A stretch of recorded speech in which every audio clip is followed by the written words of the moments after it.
Um dia santo para todos vocês. Eu, César Mariano, fundador da Fraternidade Discípulos da Mãe de Deus, vim falar para vocês sobre o apóstolo João, o discípulo amado. Então, iniciando esse retiro de Semana Santa, esse retiro virtual, nós vamos precisar tecer alguns comentários a respeito de João, para que a gente possa compreender, contextualizar, inclusive, os próximos pregadores que irão nos seguir. Então o apóstolo João, ele é o discípulo amado que, conhecido por todos como aquele querido, mesmo sem saber, sou discípulo amado, conto com tua glória, conto com teu poder. Todos nós nos achamos, nos sentimos esse discípulo amado. No caso, o apóstolo João, ele como discípulo amado, ele nasceu na região de Betsaida, era filho de Zebedeu, de Salomé. Ele, quando passava, ele viu pessoas que estavam pescando, Tiago, filho de Zebedeu, seu irmão João, que estavam lá consertando redes. Isso está lá em Mateus 4, versículo 21.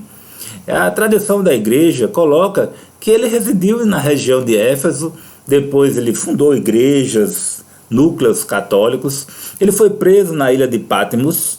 Na ilha de Patmos, ele de lá foi, vamos dizer, voltou após a sua libertação.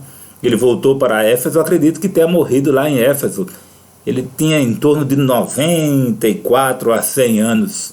Ele foi o último dos apóstolos a falecer. Então, que o apóstolo João, ele viu muita coisa, ouviu muita coisa, sabe de muita coisa.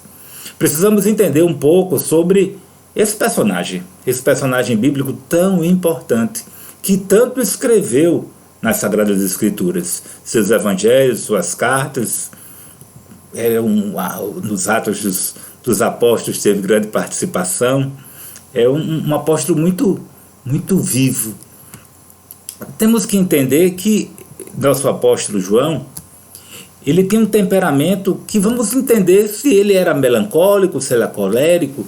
Eu acredito que ele tinha uma grande pitada predominante de temperamento melancólico. Antes dele se tornar um discípulo de Jesus, ele era um seguidor de João Batista. Ele não teve logo o primeiro encontro com Jesus, ele teve com João Batista, mas logo depois, quando ele teve um encontro com Jesus, num curto período de tempo, ele tornou-se um dos seus discípulos mais regulares.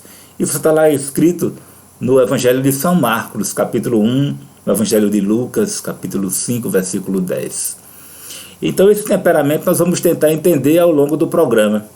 Fazendo um levantamento de características do temperamento melancólico, vamos tentar entender se João se enquadrava. Egoísta, ele queria muito aquele amor para ele, uma carência de amor, uma carência de afeto, amuado, pessimista. Às vezes confuso, corria e não entrava, algumas explicações, teórico, inflexível, crítico, vingativo. Quando alguém é de encontro ao seu entendimento, buscava vingar, tendia a ficar triste, a deprimir, às vezes com complexo de inferioridade. Defeitos do melancólico, vamos ver se a gente encontra isso em João. As emoções do melancólico positivas, né? Ele é um ser profundo, uma pessoa profunda, uma personalidade sensível, que mergulha, pensativo, analítico, abnegado, sério, cheio de bons propósitos, pode até ser muito talentoso, genioso, uma grande sensibilidade para artes, para música, sensibilidade para filosofia, para poesia, sensível ao sofrimento dos outros, cuidadoso, perfeccionista, idealista. Então João era esse grande discípulo, era o discípulo a quem Jesus amava. Ele mesmo se dizia isso. Então nessa personalidade de João, ele se achava o mais amado e o mais querido. Existem muitas referências acerca desse discípulo que Jesus tanto amava. E é amplamente aceito que essas referências se designem ao próprio João. Ele que seria esse amado de Deus. Ele caminhou com Jesus, ele acompanhou de dia, de noite. Ele estava lá na celebração da Páscoa. Ele se reclinou na Santa Ceia no peito de Jesus. Ele perguntou pessoalmente a Jesus quem seria o traidor. Falando disso, ele parece que tinha um problema com Judas Iscariotes. Ele sempre catucava, ele sempre tocava no ponto, vamos dizer, acusando, mostrando que Judas era o traidor. Em vários momentos ele se refere a Judas como aquele que traiu Jesus e ele como discípulo amado. Então ele tinha um sentimento muito forte por Jesus e queria ser muito amado e se sentia muito amado. O apóstolo João, ele também esteve presente em várias ocasiões, em 3 ocasiões importantes, acompanhando Simão Pedro e Tiago. Então, quando Jesus ressuscitou a filha de Jairo, está lá no Evangelho de Marcos, capítulo 5, versículo 37, na ocasião da transfiguração, lá no Monte Tabor, né? Então, lá ele assiste aquele momento de transfiguração. Na ocasião do Getsemane, quando Jesus sofre lágrimas de sangue, ele fica lá, dormindo, com Pedro e Tiago. Mas ele também visualizou muitas coisas. Então o evangelista João, junto com Pedro também, ele foi encarregado de preparar a refeição da Páscoa. Jesus contava com ele. Era como aquele mais novo da turma que era pau para toda a obra, estava envolvido em tudo, estava ajudando em tudo. Ele acompanhando seu irmão Tiago, mais velho que ele, e também acompanhando sempre Pedro, o grande líder do grupo. No momento da crucifixão, o apóstolo João, ele é o discípulo que aparece mais próximo de Jesus no Calvário. E ele recebe a confiança de cuidar de Maria Santíssima, sua mãe. Ele leva Maria para casa. Ele também corre, a seguir da morte de Jesus, ele corre na manhã seguinte ao túmulo e vê que o túmulo está aberto, mas não entra, espera Pedro entrar. Mas ele sempre muito sintonizado com as coisas de Jesus. O discípulo amado levou Maria para casa. Que bênção isso, que possamos aprender isso com o apóstolo João. Então, o egocêntrico que a gente quis falar, aquele adjetivo que se refere ao ego, né, que é aquele que se considera o centro do universo, o mais querido, mais amado, cujo comportamento, ações e preocupações estão centradas em si mesmo, às vezes sendo até indiferente aos demais. Um comportamento de quem está muito ligado e fala sobre si, ligado em si, e pouco ligado nas coisas que os circundam. João era egocêntrico? Então vamos ter que entender, será que este grande João era egocêntrico? Vamos fazer um resumo, um passeio na vida de João. Então, será que João era ressentido? Tão importante que João é, viu? Porque está lá, São Paulo escreve tantas coisas, mas São João também escreve muito nas Sagradas Escrituras. Mas sempre só se referem a Pedro, Tiago e João. E muitas vezes Tiago e João, sempre ele fica em segundo plano. Isso torna também complexado. Será que ele é complexado por não ser valorizado? Mas também ressentido? Ele é aquele triste, cabeça baixa, mas ele, Tiago, Jesus chama de filhos do trovão, porque ele clama raios do céu para destruir aqueles que não compactuam com seu entendimento, com sua fé, com seu líder. João também, ele ficou transtornado pelo apego que ele tinha ao mestre. Afinal de contas, ele quis proibir as pessoas que expulsavam demônios em nome de Jesus. Ele queria aquele poder só para Jesus ou só para ele, não entendo bem, mas ele critica, a gente vai ver isso mais na frente. Egocêntrico, ele pediu para sentar à direita do Pai. Ele, sua mãe, vamos ver isso ao longo da nossa formação, mas ele se achava digno de sentar ao lado. Então, o que seria de ponto forte que a gente tinha de João? É que João era leal a Jesus. Ele foi o único dos 12 apóstolos que estava presente na cruz. Os outros se afastaram, fugiram, medo, não sei. Depois de Pentecostes, João uniu-se a Pedro para pregar o evangelho, sem medo. E lá em Jerusalém ele sofreu espancamentos, foi aprisionado junto com ele. João sofreu muitas transformações, né? Ele, de filho do trovão, aquele que tacava fogo, aquele que tinha os sentimentos à flor da pele, também se faz brando, compassivo no amor. João experimentou esse amor incondicional de Jesus. vamos dizer que ele prega muito esse amor de Deus. Filhinhos, ele prega isso nos seus evangelhos. Quem ama a mim ama o Pai, quem ama o Pai ama a Deus. E assim vai discorrendo muitas coisas belas que serão vistas ao longo do nosso retiro. Quais as fraquezas de João? João, na verdade, não entendia bem a mensagem do perdão de Jesus, né? Quando ele pede para cair fogo do céu, para queimar aqueles que não acreditam em Jesus. Já pensou se nós, da comunidade de discípulos da Mãe de Deus, pedíssemos para vir fogo do céu em cima de todos aqueles que não acreditam no nosso carisma, que não acreditam nos nossos projetos, na nossa comunidade? Ou aqueles pecadores inescrupulosos? Mas ele não compreendeu que Jesus queria a todos, mesmo aqueles que a princípio não o aceitaram. Lições de vida do apóstolo João é que Jesus oferecia a vida eterna para cada um. Se seguirmos Jesus, estaremos seguros do perdão, seguros da salvação. Jesus é o pão da vida. Quem comer dessa carne, quem beber desse sangue, terá a vida eterna. Então Cristo nos ama.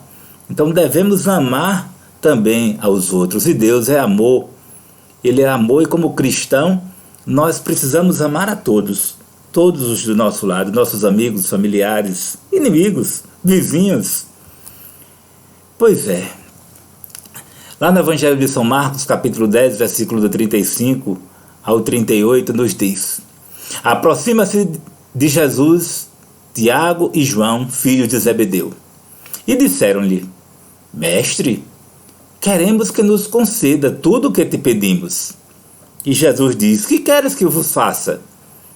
Olha só o pedido de João. Você tem a coragem de pedir isso?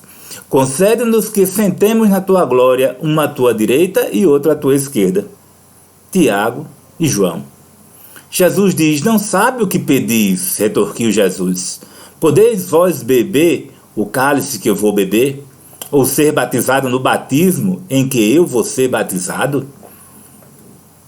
O cálice, o sangue, a crucifixão, a coroa de espinhos, o sofrimento, a perseguição, a dor. Será que João estava preparado para beber do cálice de Jesus? E interessante que ele diz que estava. Podemos, assegura lá de João. E Jesus prosseguiu: vós bebereis do cálice que eu hei de beber? Mas quando assentardes à minha direita e à minha esquerda, isso não depende de mim. Esse lugar compete àqueles que está destinado pelo próprio Deus. Ouvindo isso, os outros 10 discípulos ficaram indignados contra Tiago e João. Já pensou você, de um grupo de 12, pedir vocês dois para ficarem uma à direita e outra à esquerda? Muito prepotente, hein? Era muito amor de João, mas ao mesmo tempo ele não parou muito para pensar nos outros. Ele queria era o lugar dele de discípulo amado, do lado de Jesus, um da direita e outro à esquerda. Nepotismo, né? Protegeu também o irmão. Pede para Tiago e João, não pede para os outros. Mas que beleza esse amor incondicional por Deus. Lá em São Mateus é colocado que a mãe dos filhos de Zebedeu, no caso Salomé, que deve ter sido a mãe de Tiago e João, ela com seus filhos prostou-se diante de Jesus e fez a súplica. Aí no Evangelho de São Mateus coloca como a mãe que pergunta, a mãe que pede. Que queres? Pergunta Jesus. Ordena que esses meus 2 filhos se sentem no teu reino, um à tua direita e um à tua esquerda. Ordena, Senhor. Senhor, manda que se sente um filho meu do teu lado, outro do outro. Que coisa de mãe, né? Uma super mãe. Que coisa essa mãe de Pedro, essa mãe de João e de Tiago. Ela deveria ser a super mãe, super protetora, né, que estava ali em cima, né, dos 2 filhos. Analise só. A mãe de Tiago e João não foi uma mãe diferente das nossas. Para ela, Tiago e João eram os melhores filhos do mundo. Aqueles que mais amavam o Senhor. Os que agiam com mais fidelidade. As outras mães que estavam observando, que estavam juntas, elas também amavam seus filhos. E ela devia ter pensado: essa mãe de João e de Tiago deve ser uma mulher arrogante. E orgulhosa, soberba? As outras mães devem ter perguntado: como ela se atreve a fazer tal proposta? Ela pensa que seus filhos são mais importantes do que os nossos? Não acredito no que eu estou ouvindo. Lembra muito nossas mães. Lembra muito a minha mãe.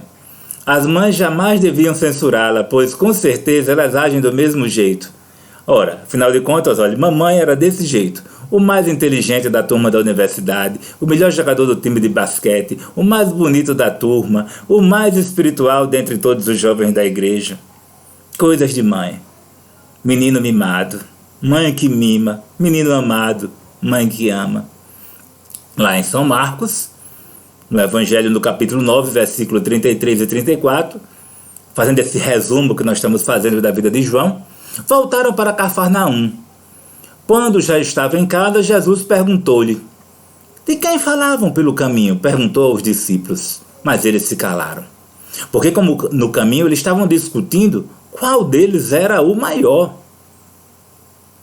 Lá em São Marcos, capítulo 9, versículo 38, João disse-lhes: mestre, vimos alguém que não vos segue expulsar demônios em teu nome, e lhos proibimos. Só Jesus poderia enfrentar os demônios e ele? Vendo isso, Tiago e João disseram: Senhor, queres que mandemos que desça fogo do céu e os consuma? Não é nem queimar um pouquinho não, é consumir mesmo, botou para derreter, acabar. Não podemos fazer isso. João, o discípulo amado, tão queridinho, filhinhos, meus filhinhos. E no fim ele pede fogo do céu para derreter todo mundo que não concorda com Cristo, que não concorda com o seguidor dele. Oh, João. E desta outra passagem? A mulher que lava os pés de Jesus com um perfume caro. Veja só. No Evangelho de São Mateus, a gente vai ver os 3 evangelistas falando dessa mesma passagem. O Evangelho de São Mateus diz que encontrava-se em Betânia, na casa de Simão o leproso. Estando à mesa, aproximou-se uma mulher com um vaso de alabastro, cheio de perfume muito caro, e derramou na sua cabeça. Vendo isso, todos os discípulos, todos, disseram indignados: para que esse desperdício? Poderia vender esse perfume por um bom preço e dar o dinheiro aos pobres. Jesus ouviu e disse-lhe: por que molestar essa mulher? É uma ação boa o que ela me fez. Vamos ao Evangelho de São Marcos, 14, versículo 4. Ele fala de alguns, não todos, agora alguns, diminuiu. Porém, alguns ficaram indignados e disseram entre si: por que esse desperdício de bálsamo? Mas veja só como João, o discípulo amado, cheio de amor, como ele se expressa. João 12, versículo 3 ao 6. Tomando Maria uma libra de bálsamo de nardo puro, de grande preço, já fala do preço, ungiu os pés de Jesus e enxugou com os cabelos. A casa encheu-se com o perfume do bálsamo, mas Judas Iscariotes acusou e disse quem era, os outros nem falaram. Ele diz: Judas, um dos seus discípulos, aquele que havia de trair, disse: por que não se vendeu esse bálsamo por 300 denários e não deu aos pobres? Dizia isso porque não se interessava pelos pobres, mas porque era ladrão. Olha, ele acusa Judas de ladrão. E tendo a bolsa, furtava o que nelas lançavam. Então veja que o nosso discípulo amado, ele era acusador. Embora ele estivesse com muita razão. Mas ele é o evangelista que cita o nome, fala do valor, fala do dinheiro e diz de quem. A verdade, o discípulo João estava colado no pé de Judas. Claro, ele era sensível, ele sentia. A sensibilidade de João fazia-o sentir que Judas iria trair. Então é esse aí, o grande João, que reclina a cabeça no ombro de Jesus, no colo de Jesus. São João, no capítulo 13, versículo do 23 ao 26, um dos discípulos a quem Jesus amava, estava sentado à mesa, reclinado ao peito de Jesus. Simão Pedro acenou para dizer-lhe: dize-nos, quem é que lhe fala? Reclinando nesse discípulo sob o peito de Jesus, perguntou: Senhor, quem é? Quem irá vos trair? Jesus respondeu: é aquele a quem eu der o pão embebido. Em seguida molhou o pão e deu a Judas, filho de João, filho de Simão Iscariotes. Então ele está ali do lado e pergunta diretamente a Jesus quem seria. Em seguida, Jesus deitou água numa bacia e começou a lavar os pés dos discípulos e enxugá-los com a toalha que o estava cingindo. Então Jesus ele fez isso para que nós fizéssemos a mesma coisa. Pedro ainda retrucou: Senhor, tu não há de lavar meus pés para lá, para cá. João colocou os seus pés para Jesus lavar. E Jesus diz: eu fiz isso para que façais a mesma coisa, para que ninguém se sinta maior do que os outros. Que na verdade nós seremos fiéis pelo serviço. O maior é quem mais serve, o maior é quem mais trabalha, o maior é quem mais está disponível, o maior é aquele que mais ama, o maior é aquele que mais se doa. Um melancólico que respira as virtudes da Santíssima Virgem Maria. Veja só. Então, João, aquele melancólico, mas ele foi restaurado, respirando as virtudes da Virgem Maria. Humildade, fé, obediência, oração, mortificação, pureza, caridade, obediência, paciência, doçura e sabedoria. Então aquele que, mesmo tendo um temperamento melancólico, ou mesmo tendo pecado, tendo feito muitas coisas erradas, não se sinta triste, não se sinta só, não se sinta abandonado. Você que não consegue entender bem os mistérios da fé, os mistérios da igreja, você que duvida das coisas do alto, você que muitas vezes não acredita na Eucaristia, nas Sagradas Escrituras, nos milagres, não acredita nas aparições de Nossa Senhora, se esforça para compreender, mas não consegue compreender, fica triste. Mas vocês podem sempre, como João, aprendermos com ele, colocar a cabeça no ombro de Jesus. Colocar a cabeça no ombro de Jesus não para se queixar, mas para consolar os insultos feitos a ele, ao Redentor. Dessa comunhão íntima, dessa amizade íntima que eles tinham. Amizade íntima, acho que João era o mais íntimo de Jesus, até porque ele era o mais jovem e teve sua personalidade crescida, influenciada mais por Jesus, quem sabe até do que os outros, porque os jovens se influenciam mais. E a Virgem vai convencer que basta que nós ouçamos Jesus, ouçamos o seu Filho. Não só ouvir exteriormente, ouvir com o ouvido, mas viver com intensidade no interior do coração. Se sentir como João, discípulo amado, mesmo sem merecer. Conta com a glória de Deus, com o poder de Deus. Então esse é o João, o apóstolo João, discípulo amado. Sinta-se também esse discípulo amado por Deus, com todas as suas fraquezas, mas restaurado em Deus.